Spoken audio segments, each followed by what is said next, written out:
Alright, we've just commissioned the new Lux Power 6 kilowatt inverter, and I just want to run some pointers to remember next time you've got a installation. So with this installation we've got 4 US 2000 Pylon-Tex batteries that's connected to the Lux Power. Very important, the BMS settings here on setting number 3, which is lithium. It needs to be set up on option number 2 so it can communicate with Shotto and all the other rest of the batteries Pylon-Tex on setting number 2. Important with these new Lux Powers, BMS cable. Here we just kept it all pins 1 to 8, all of them connect at this side. Very important on the CAN bus to have just pin 4 and 5 connected, pin to pin number 4 and 5, and number 4 and 5 pin to pin on the CAN bus. On the Pylon-Tex, the master battery, all the dip switches are on 0 for the rest as well. So once you've got successful communication, we've got immediately we'll get our accurate SOC, our state of charge, and we'll be able to read all 4 batteries. The moment you plug in your first battery, it will read it as 50 amp hour. As you put the little connectors to each battery, slowly you'll get 50 amp hour times 4 in our case. If you've got 6 batteries, that should be 300 amp hour. That's how you know you've got successful communication. Next thing that's important for us, these Lux Power, it's got a CT coil, almost like your Samsung setup, how they work.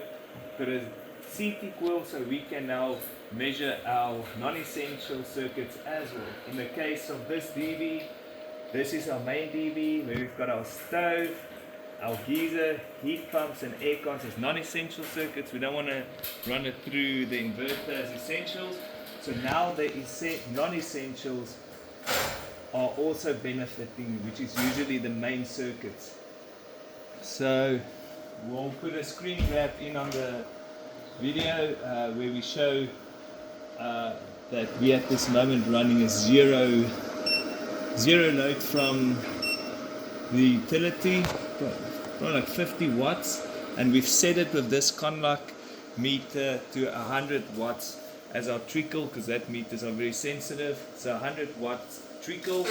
So at this moment the load, entire house load, is 2.5 kilowatts. The batteries are giving 1.6 and 1 kilowatt is going from our 2 strings of the panels.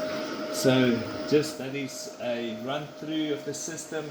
The rest of the settings we've done to discharge the batteries to 50%, and those settings I'm sure you'll get on the app or to see it on the settings of the inverter. So that is just a quick background of the system and how to have it successfully commissioned. Perfect. Another thing I wanted to point out, just to show that this is not the normal off-grid configuration. We're currently on inverter mode, but these loads on the non-essential circuit. So show you quickly, just to do a load test.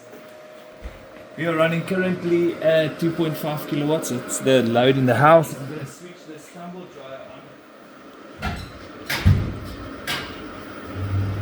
And it's on heat. You can see how it winds up the fans. And it's goes to 4.7 kilowatts. And we are still running at just 50 watts from the ESCOM. And yeah, the proof's always in the pudding. This is the magic. As long as we don't have pulses here, that meter stays quiet, and that means now you're gaining on self-consumption.